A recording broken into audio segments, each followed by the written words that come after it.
I'm Dr. Usha Kiran. My full name is Talakere Dr. Usha Kiran. Talakere is the village which my dad's village that is actually. And I come from South India, nearby Bangalore. It's a small town called Tumkur.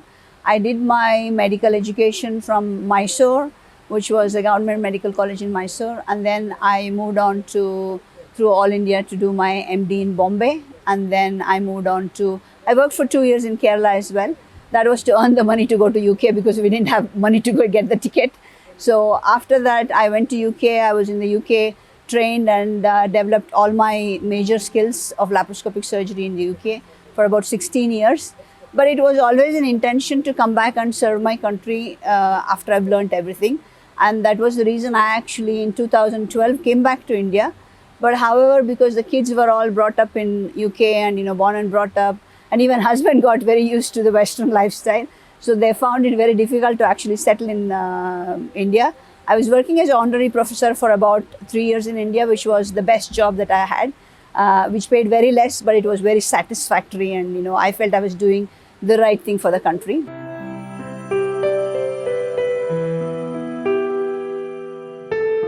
Well, sometimes people think that to become a gynecologist was your dream or something.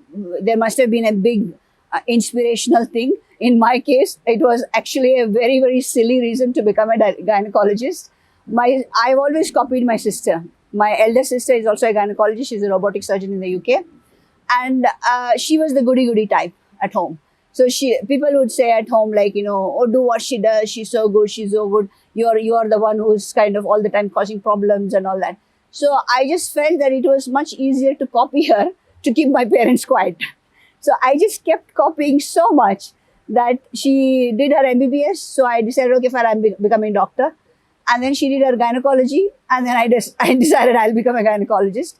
But I think somewhere along the line, I've realized if I was given a choice again to do this, I would still do all this again the same way I've done it, because I do like being in gynecology. I think being a woman, it actually makes me understand the women's problems better.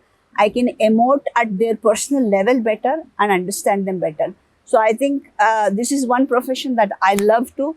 I would repeat it 100 times. I wouldn't change it.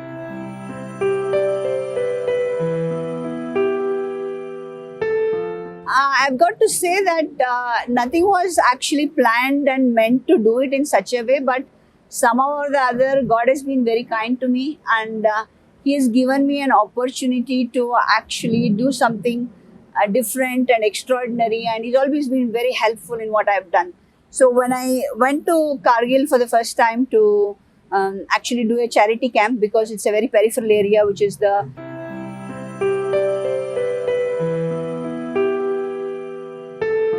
I've always believed in Bhagavad Gita to say that Karmanyavadikaraste ma paleshu kadachana. So I've always enjoyed the process, and the process is actually within my control. And I've believed that the outcome is what God has given. And fortunately, God has actually given me so many good outcomes, almost all of them that I haven't even asked Him for. So when I come from a very, very middle class family, so I haven't had any major financial, political, or any other kind of powerful backups.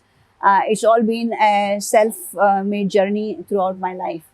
And what I've realized is that as I've done my MD and then gone through the UK, I've had mentors who have actually encouraged me, helped me actually develop my skills, and I owe it to all of them who have made me what I am today, including my father and all the teachers that I've had who have made me today. And similarly, when I went to do the Kargil camp, I did not even realize that I was doing the first laparoscopic surgery in the history of District General of Kargil Hospital. And I feel actually very proud to have done something for the region of my country, where the people who have fought the Kargil war and those are the heroes. And I really, really feel very proud and honored to be actually serving those people. I go regularly on every yearly basis. And then I actually, in Dubai, I'm the first person who was introduced the Scarless Surgery, which is the laparoscopic surgery, which is like a modified laparoscopic surgery where we can do it without any scars. Now, this is being done all over the world. It's not just me who's doing it. But in Dubai, I'm the one who has introduced it and also done the maximum number of cases. So I'm actually very happy and grateful to God for having given me the opportunity to do something extraordinary in my life.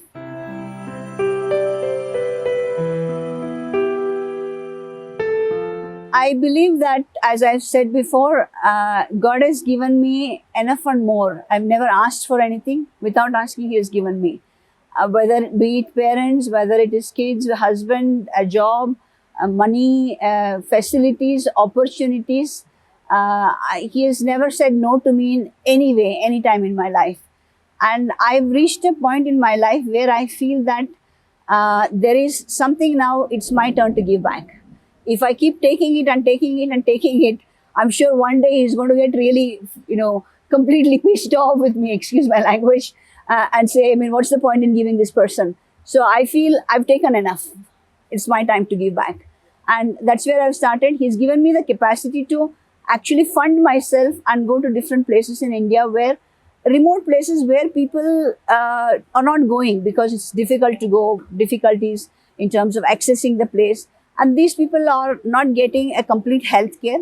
And in my own way, I'm trying to go there and use my skills, train the doctors there so that we make the area self-sufficient. So I've been going to Kargil, I've been going to Leh, Ladakh. I've also been going to Robertsganj, which is near Varanasi. I've gone to Chhattisgarh in 2 places. And I think we're looking at a few more places in the border of Nepal as well. So there is so much to do, so much to do. And what I want to do is to pass on my skills, because I believe that we are mortal, but our skills are eternal if we pass it on. If we don't pass it on, they die with us. And I want my skills to live in the other people's hands, continuously helping the community and making the world, just not my country, just the world, a better place with a better healthcare.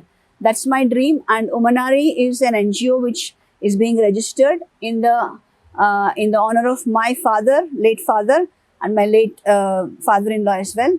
And my father was a believer of women empowerment, and he has made me and my sister the strongest women today.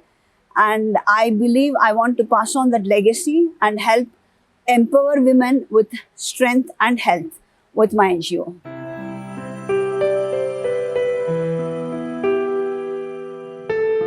I've always been a very active and a little adventurous kind of a girl, even from small. I used to always play around with boys and jumping off the roofs and things like that. But because I come from a middle class family, I was channelized all my energy into studying and doing better in academics. And so it was more of a mental exercise throughout my life. But in the last, I think, 2-3 years, I suddenly got introduced to some of the friends who have been kind of more adventurous in terms of mountain climbing, and similar with the charity as well. And I suddenly felt that somewhere the hidden passion in me, the lid was opened. So I did my first Kilimanjaro in 2021. And I never thought I could actually do it. I always believed that doing Kilimanjaro, Everest Base Camp was somebody who's extraordinary, something very different. They have a different, complete mindset and body set who can do it. I thought I'll just give it a try. And I actually managed to do it. And I realized then that it doesn't have to be anything extraordinary. Any ordinary person, if you decide to do it, you can do it. And this is what I keep telling everybody, that there is nothing that your body cannot do if your mind decides to do. So I climbed the Kilimanjaro twice. I climbed the Everest Base Camp twice, did Machu Picchu once. So in the last 2 years, I just did 5 times all these high altitude mountains. And coming to the last one, the recent conquest, Manasulu, which is like there. So it has given me being in the nature, and nature is an unseeable force. I don't think any human being actually can reckon and oppose that force. So it puts you in your place. It makes you feel like how tiny you are in front of nature. And it kind of shows you your limitation. It also helps you to test your limitations. So it kind of takes you to a completely different level. That's what I felt. You go into a different zone when you do these things. You raise above in the life. Between a stage of life and death, somewhere in between, you're in a different zone when you do these things. And I like that feeling. It changes the perspective about a lot of things that I look at in life.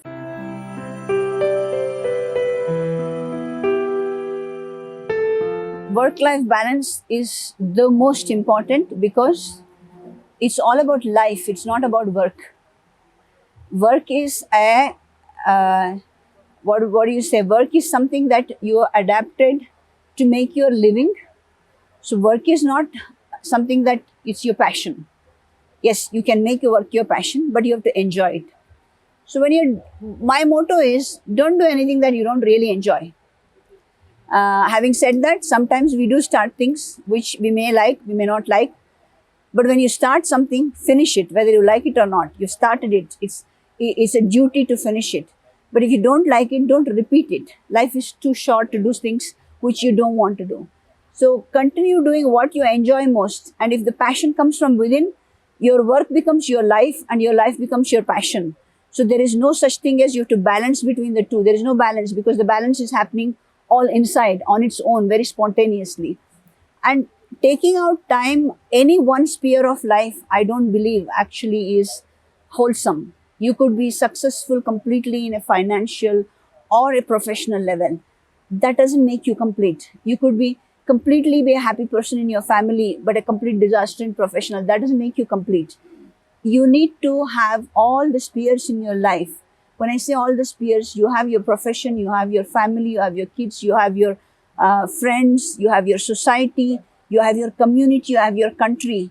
When you actually take everybody with you and move up, on the top, you're not alone. You're happy. You're happy with the people and the community. Because at the end of the day, we are social beings. And we need to be together and raise with everybody else together. That's what I believe. And that's how I think you can achieve a work-life balance. It's difficult sometimes, but we have to strive.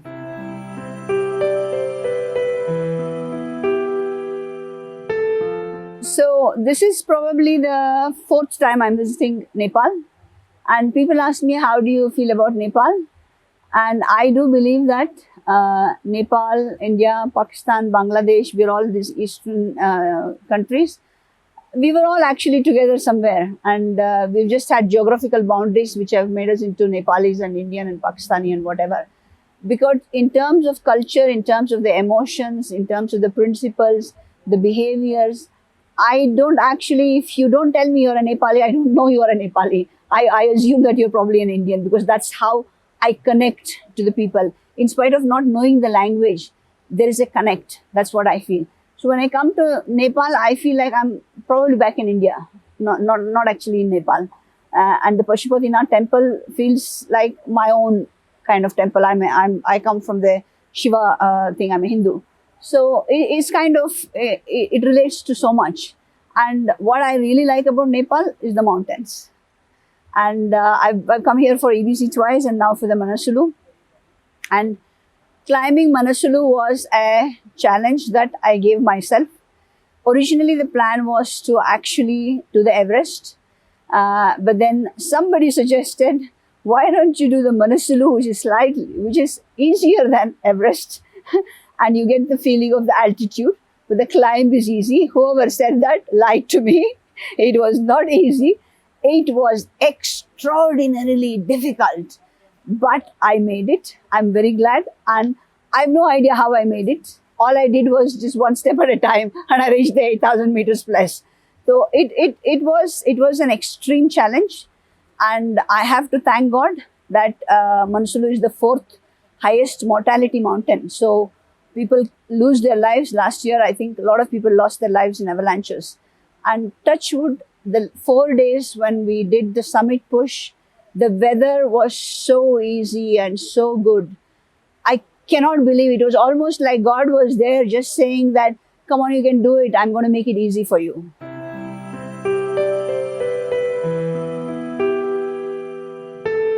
People say that originally when I started doing the Manasulu thing, I was thinking of doing the Everest. But like I said, I only like to do things which I enjoy. When I reached the 8,000 meters, I somehow did not feel the kick. of reaching the 8,000 meters, which was a little disappointing because maybe it was too much beyond human endurance. So if you want me to ask if I would repeat another 8,000 meters, probably no. At this point of time, I don't feel like doing it. I've done it once. I'm happy with that. So I want to explore more into, I'm actually trying to break the barriers. This is what my motto is. And especially with the age and women, we all know that women after 50 start feeling like their life is ended and, kids have left home and they want to just, chill and relax. There's nothing much to do. To all those women, I want to say, after 50 is your second innings. It's not the end of your life. It's a new beginning. There are so many things which you couldn't do because of your responsibilities before. And you can actually start doing them now. And don't let age limit or define you. So what I'm planning to do next is get into modeling for after 57 and 60s. So I want to give it a go and see how far I can get there. Because I do believe if you convince yourselves and if you can carry it off, you can convince other people. And I think I can do that. So that's my next venture, modeling.